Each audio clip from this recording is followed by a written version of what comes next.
So as we mentioned that Rustam-e-Zaman himself, he got killed, and so many other big general of Persian army.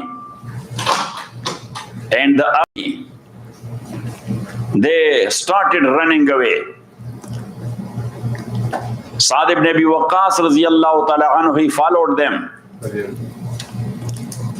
He went after them up to a place known by the name of Jalula.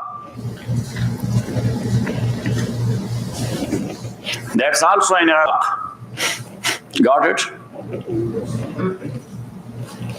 And there also a battle happened and so many of Iranians, they got killed. The daughter of the king, Kisra, his daughter was captured as a captive. So in that battle, the areas known by the name of Falalij, Dahaqin, Babel is very famous. Babel is the birthplace of Sayyidina Ibrahim alayhi salatu wasalam, and Nahrain. So these areas were captured by the Muslims. And these people accepted Islam as well.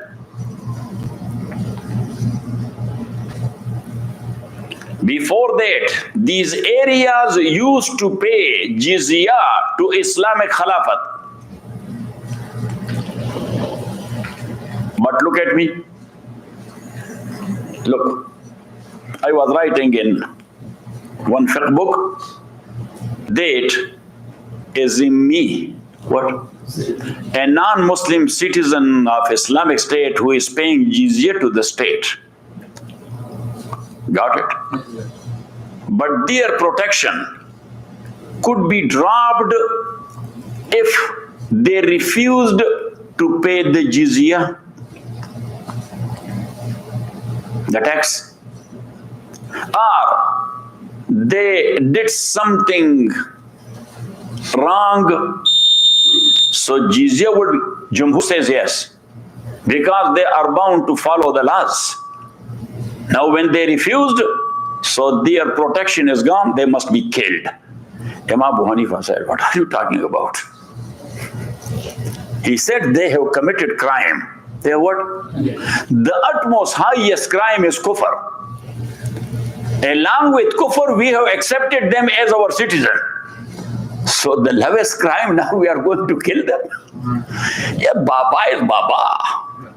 Baba is Baba. He said refusal does not take away their protection. That is state. State can take it from them anyway. They have committed a crime or a person has committed a crime. This is state. State has law. State has, and the law enforcement agency and the judicial system. So they would be punished accordingly. But their status of zimmi, it will not be taken back. That will be taken back, Imam Rahmatullah Alayhi says, only with three things. Number one, if he accepted Islam, because there is no jizya on Muslim. If someone, zimmi, non-Muslim citizen, he accepted Islam, so the jizya is dropped.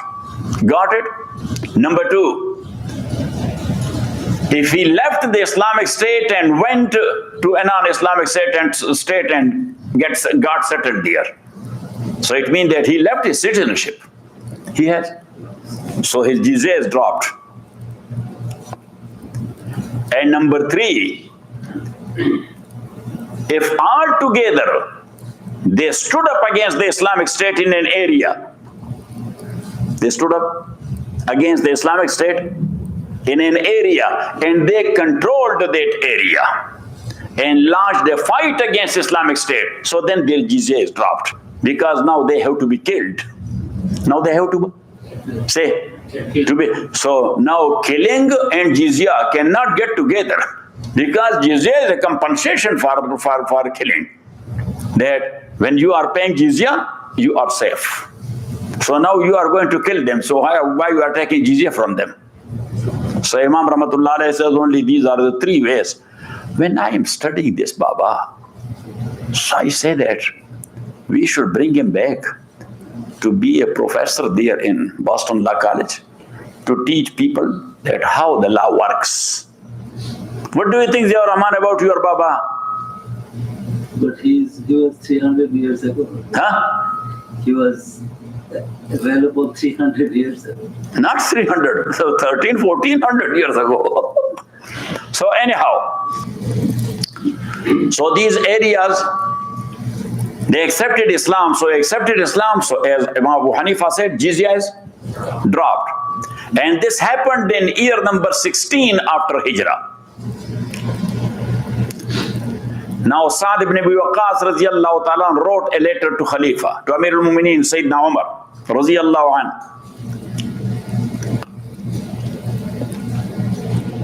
So he wrote a letter, responded. And he told Sa'd ibn Abi Waqqas radiyallahu ta'ala anhu, now for Muslims, you have to build a new city. But city must be in such a place that between Medina and them, there may not be an ocean. Got it? So it means that don't build that city beyond ocean, but before the ocean. So Sa'd ibn Abi Waqqas radiyallahu ta'ala an, he built Kufa. He built a masjid. He helped the people to build their houses. Now Kufa is a big city. Kufa is a big city. The masjid is still there, very big masjid. Masjid Kufa. And Sa'd ibn Abi Waqqas radiyallahu ta'ala an,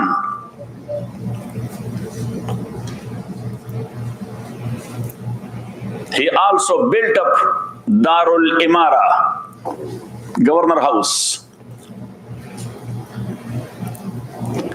Later on, when Sayyidina Ali radiyallahu ta'ala became Khalifa and he made Kufa as capital,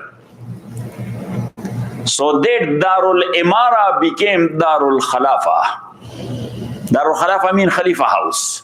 Darul Imara means governor house. So governor house now turned to what?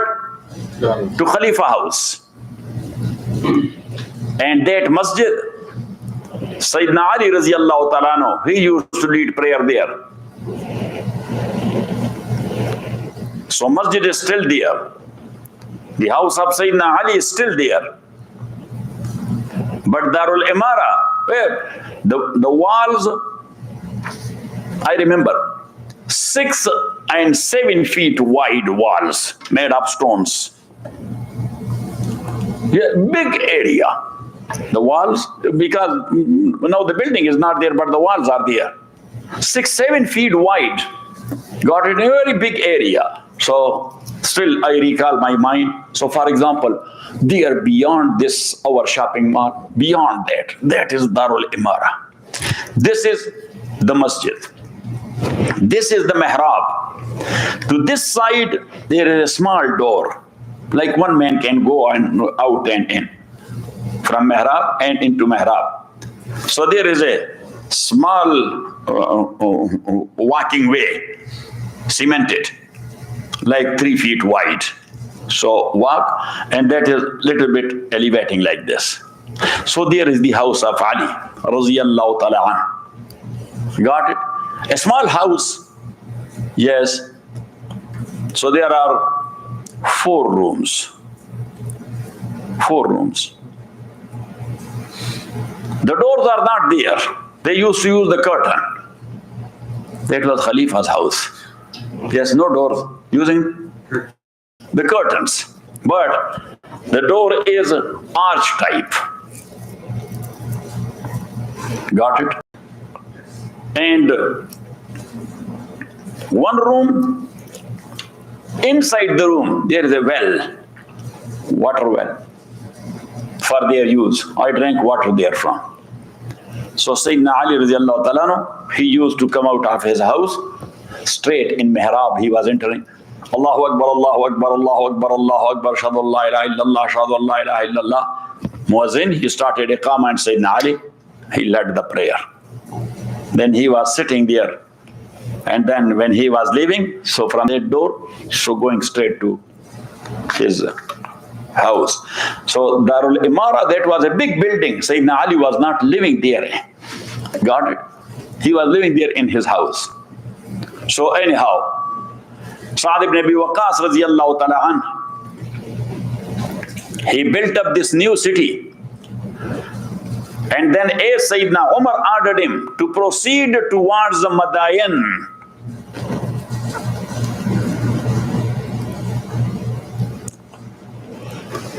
So when the army marched towards Madayan,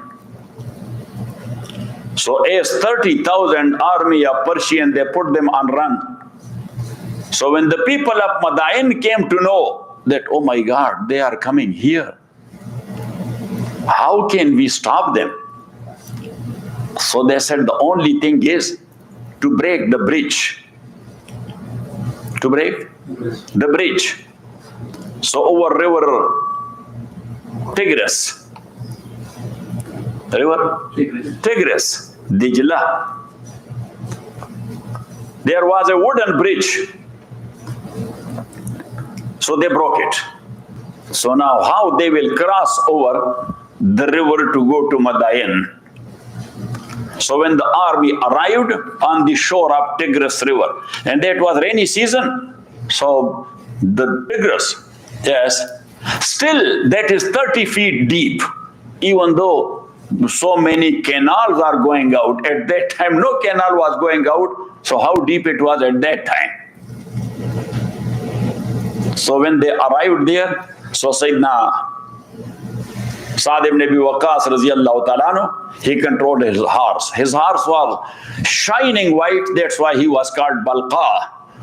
His horse was called Balqa. So he controlled Balqa. Yes, pulled his reins and he stopped. So his voice, his V-I-C-E, not V-O-I-C-E. His voice means the lieutenant general. Sa'd ibn Waqqas was the general, so he had a lieutenant general. Second in command, Salman al-Farsi, radiyallahu ta'ala an. He was riding his horse after him. So he said that, Malak-e-Amir, General, what happened? He said, you don't see the river, and they have broken the bridge. And the people of Madain on the other side, they were watching them there from, and they were happy. Oh, how we stopped them. How we stopped them. Got it? So he said that. That's why I stopped. Salman Farsi, radiyallahu ta'ala, he said, Ya Amir, Ji'na lillah. We are here for Allah. We are for the deen of Allah. This water belongs to Allah and river as well. It drowns with the hukam of Allah subhanahu wa ta'ala. If Allah doesn't want, the water cannot drown you. If Allah doesn't want, the fire cannot burn you. So he said that, Salman, be clear. What you want to say? He said, we are for Allah. This is the water of our Allah. Drowning is in the control of our Allah. Bismillah. Yes. So Sayyidina Sa'd ibn Waqqas radiyallahu ta'ala said, Bismillah ar-Rahman ar-Rahim. And the horse, Balqa, wasn't down like this, yes. Yes. So it jumped. And the horse of Salman al-Farsi, it jumped. Sayyidina Abu Hurairah said that we crossed over the river, but the water that came only to our ankles and the ankles of our horses. And thus the whole army crossed over the river. And there when the people of Madain, they saw them, yes, so they had their own Kalashnikov or swords or whatever in their hands. Yes, they were ready for fight. So they throw it to the ground and they raise their hand. And as Madain, that was the part of Persia. As I told you, that Iraq is two types. One is the Arabian Iraq, the second one is the Persian Iraq. Got it? The Arabian Iraq big city is the Kufa, and the Persian Iraq big city is Basra. Got it? And that's why they are called Iraqain, the two Iraq. Al-Iraq al-Farisi, Al-Iraq al-Arabi. The Persian Iraq and the Arabic Iraq. Got it? So they were Persian speaking. So in the books of the Seerah of Umar radiallahu ta'ala anhu, the Persian sentence is mentioned that they shouted, Diwan Amadand, Diwan Amadand. Jinnat came and Jinnat came. Yes. So we are unable to fight with Jinnat. So all of them, they surrendered. Got it? So now, all the area in between Dijla and Furat, that was in the control of Muslims. The next chapter is the conquest of Halawan. There is a historian, very famous historian, his name is Billazari.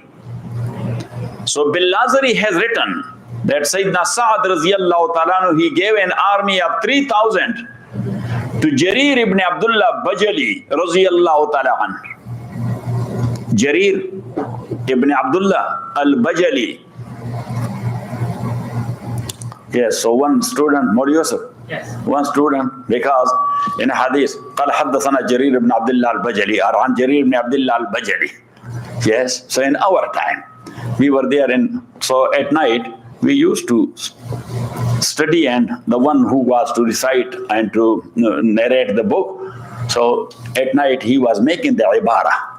Yes, not to be wrong when he will be reading in front of the sheikh. Yes, because all the students will be sitting. If he is reading wrong, so it's not looking good. Yes, so he came to my room and he said that I'm very much confused. I say, what?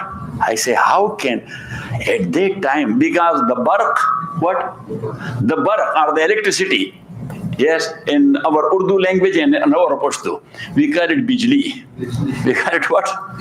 So bijli and bajali is written the same. He said, at that time, there was bijli. Why this Jarir ibn Abdullah is called bijli? I say, no, he is from Bujela tribe, that is Bajali. Yes, his tribe name was Bujela. So that's why it's called Bajali. And Jarir ibn Abdullah, and then I told him that I gave him a book that, look, this is Jarir's biography, so you can study it.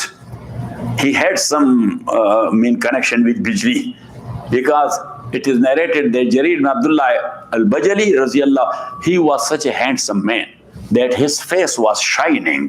His face was shining. And that's why Rasulullah sallallahu alaihi wasallam, he said, Yusuf hazil ummah. He is the Yusuf of this ummah.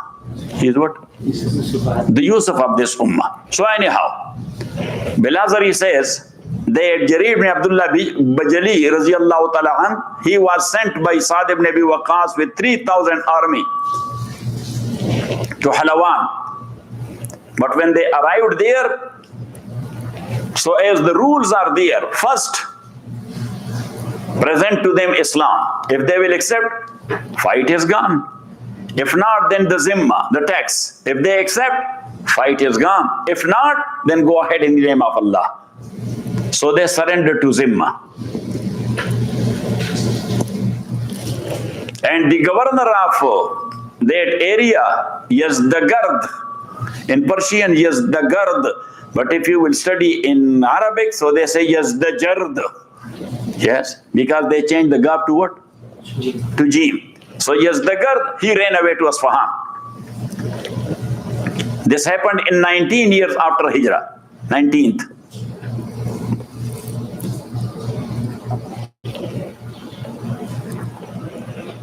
And the next chapter will be a very famous battle of Nahawand. So all these battles happened with Persian Empire in the time of Sayyidina Umar radiyallahu ta'ala an. Wa sallallahu ta'ala ala khairi khalqi Muhammadin wa alihi wa ashabihi. Professor.